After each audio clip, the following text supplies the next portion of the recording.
All right, guys, let's say that you've completed this course and you've built up a portfolio of websites that you have coded up and you're ready to get a job as a web developer. Now, one of the most common questions that you're going to encounter on any programming interview is something called FizzBuzz. And it's a really simple problem, and this is usually how they would define it. So you have to write a program that prints the numbers from 1 to 100, but for multiples of 3, print fizz instead of the number, and for multiples of 5, print buzz. For numbers which are multiples of both 3 and 5, for example 15, then print fizz buzz instead of the number. So it's pretty simple, but it's a really easy way of seeing how you solve problems and demonstrating a candidate's programming skills. And just the other day, I came across a article on Coding Horror, which is one of my favorite blogs, about why can't programmers program. And the interesting thing that they talk about is what seems to be common knowledge amongst programming recruiters. And the fact of the matter is that out of 200 applicants, there's probably only one person who can actually code. And this is a really strange phenomenon. Part of the reason is down to the fact that completing computer science degrees doesn't necessarily enable people to code. And a lot of people will graduate from a computer science degree and they might know how, say, compilers work or, some aspects of computer history, but they might not actually know exactly how to write good code. One of the most interesting statistics I came across is that in the UK, some of the most in-demand jobs involve programming and software development. And yet, the university degree that has the highest unemployment rate happens to be computer science, which is really, really strange.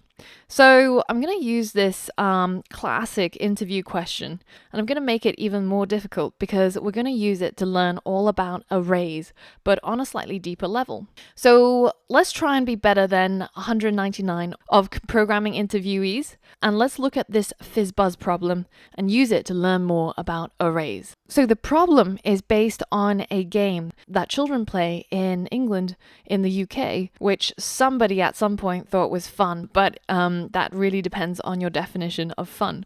So the idea is that you have a bunch of children in a circle and they will go in turn listing the numbers in sequence, so 1, 2, etc. But if the number that you have to call out is divisible by 3, then you have to shout fizz instead of 3. And if it's divisible by 5, you have to shout buzz instead of 5. And if your number is divisible by both, then you have an even harder problem because you have to shout fizz buzz. So it's pretty simple given that kids can play it, so we can write a program that can assimilate a child who can play fizz buzz. So let's break down the problem. How can we write some code that prints out a sequence of numbers starting from 1? Clearly, you can tell that, these children are not going to be programmers because they start counting from 1 rather than 0. But this is how the game works, so let's do that. We need to get our code to print out a sequence of numbers starting from 1, and every single time we run the code, the next number gets called out. So let's create a new array. And let's call it output. And we're going to set it to an empty array. Now you can either create a new array by giving it values to begin with. For example, this is an array that contains 1, 2, 3, or you can start off with an empty array and use something called push in order to add new items into the array. So you can write output.push, and inside the parentheses, you can put whatever it is that you want to push onto the array. So for example, let's push number 1. So now if you print out output, then it's an array with a single item that's the number 1. And you can keep doing this output.push. Let's add 2 to this array. And now output is an array with 2 values, that is 1 and 2. Now, the important thing to remember about push is that it always pushes the item that you have in the parentheses to the end of the array. It doesn't push it in randomly into the array or at the beginning. It's always tagged on at the end. And this is a really easy way of adding new items into your array as needed. So in our case, adding first 1, then 2, then 3, then 4, etc. And a related function is something called pop. So you can pop items off your array by using the name of the array .pop. So in our case, our array is called eggs. So if we say eggs.pop, then it will take the last item in the array and it will remove it from the array. So what we've seen is that we can basically keep saying output.push And each time we run this, our array gets a new number added to the sequence. And if we do this many, many times, then we end up with our sequence of numbers, right? 1, 2, 3, then 4, then 5, then 6, etc. Now, the thing is, we're programmers, and this is a little bit too manual for us. And in life, whenever things get a little bit too tedious, my first thought is I should make a function. Now, that happens on a regular basis, and sometimes I can and sometimes I can't. For example, loading up the washing machine, really tedious. Blow drying long hair is really, really tedious, to the point where I start thinking about making a drone that I could program to dry my hair. It just flies around me and dries my hair. Now, in the future, if you ever come across a picture of me with no hair, then you'll know what happened. So, instead of writing output.push every single time and adding the next number on, let's create a function instead.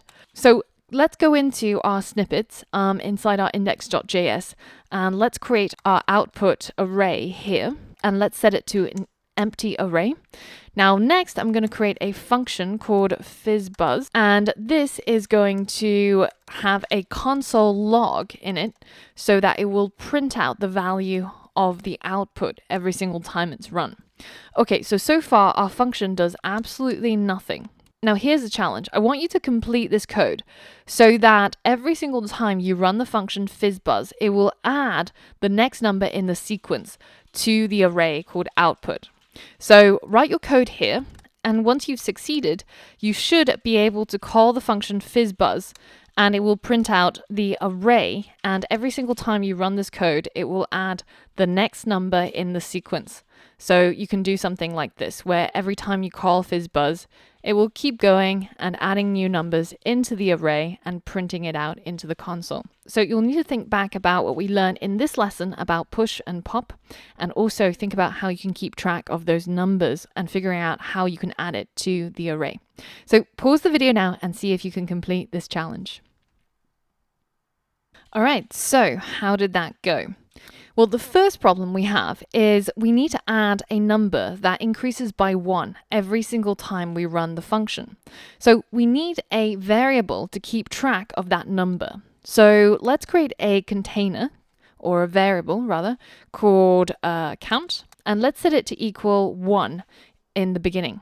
Now what we can do is we can use our output.push in order to push the value of count onto the end of our array that's called output. So at this point, if we run our code, the output array gets created as an empty array. And once we run this function fizzbuzz, then 1 will get added to the output array. So we will end up with an array with a single value that's just the number 1, because that's what we pushed onto it. But at the moment, no matter how many times I run this, it will keep adding 1 to the end of the array, which is not quite what we want. We want to increase the sequence of numbers. So in order to do that, we have to increment count. And you might remember from previous lessons, we'll have to do that by saying count equals count plus 1, or more simply, we can just write count plus plus. So now if we run this snippet and I clear my console, and let's run fizzbuzz, you can see that each time I run this function, it will add the next number in the sequence to our array. So that is one of the solutions to this challenge. Now, what about the next step? How do we get our code to, instead of putting 3 into our array, put the word fizz? And instead of putting 5, we want it to write buzz. Well, remember previously we learned about something called the modulo. And this allows us to check what the remainder is. So, for example, if we said 12 modulo 2, then it will divide 12 by 2, and it will print out the remainder, which is 0, because 12 is fully divisible by 2. 12 divided by 2 equals 6, and there is no remainder. Whereas something like 12 modulo 5, then you will get a remainder. So 5 goes into 12 twice, which gets us up to 10, and then there's a remainder of 2. So a common way that programmers use the modulo is to check whether if a number is fully divisible by another number. So we can use the same concept in our code in order to check to see if the current value of count is divisible by 3. And when it is, then instead of pushing count, we're going to push fizz into our output array. Now, if count is divisible by 5, then we're going to push buzz into our output array instead of the number 5. And similarly for the case of fizzbuzz, when the number is both divisible by 3 and 5. Now here's the challenge. You should be able to call the function fizzbuzz in the console, and every time you do so, it will push the word fizz into the array instead of the number that was divisible by 3, and it will add the word buzz into the array instead of the number that's divisible by 5. And if a number is divisible by both 3 and 5, then it will add the word fizzbuzz into your array. And you can keep going, calling fizzbuzz each time to get the next value pushed onto the array. So using what you've learned about arrays and some of the things that we've learned in previous lessons, pause the video now and see if you can complete this challenge. All right, so let's break down this problem. The first thing that we need to do is to check if the value of count is divisible by 3. So to do that, we can use the if statement. So we can say if count modulo 3, so the remainder of count divided by 3 is equal to 0, then in that case, count is divisible by 3. And instead of pushing count into the output, we should push the word fizz. But otherwise, or else, then we should push count, which is the number. And then we increase count by 1 and we print out the value of output. So now let's run our snippet and call fizzbuzz. So we start off with 1, 2, and then we get fizz because 3 is divisible by 3. 4, 5, 6. 6 is divisible by 3, so we also get fizz. So our code is working. All right, so now let's address the next problem, buzz. How do we take into account when our number is divisible by 5 that it should print buzz? Well, if instead of having an else straight away, if we had an else if here, and we check to see if count is divisible or modulo 5, and that equals 0, then in that case, at this moment in time, count is divisible by 5. So instead of pushing count, we will push buzz. So now let's run our snippet, clear our console, and call fizzbuzz. So 1, 2, 3 is fizz, 4, 5 is buzz. So our code is now working for fizz and buzz. Now there's just one last thing that it's not complying with, which is what happens when the current number is divisible by both 3 and 5. As you can see, at this point, the number is 15, and it's only printing fizz because the code runs from top to bottom, and the first thing that it will encounter is this if statement, which says that if count is divisible by 3, push fizz. And once that's done, it skips all the other else and else if statements, and it doesn't even check to see whether if it's also divisible by 5. So there's a few ways of addressing this, but the easiest way is to first check if count is divisible by 3 and at the same time count is divisible by 5. And in this case, we can push fizzbuzz onto the output. And then we have else if it's only divisible by 3, push fizz. Else if it's only divisible by 5, then push buzz. And in all other scenarios, or else, then just push the number value of count onto our array. So now if we run our code and call fizzbuzz, then you can see that it works for both divisible by 5 and 3, as well as when it's divisible by both numbers. So the order of your if statements matter a huge deal, and it's almost like a water flow, right? The water or the code will flow into each of the conditions, and once it's found a condition that's true, it will skip every other avenue. So it's important to think about how you order your if and else if statements. Now, there's a few other ways of solving this problem, and it doesn't matter if you chose my way of solving it or another way. The whole point is getting you to think about how you can use conditionals and arrays to structure a sequence. Now, in the next lesson, we'll look at taking this code even further and making it even more automated. Because remember, what are we? We're programmers.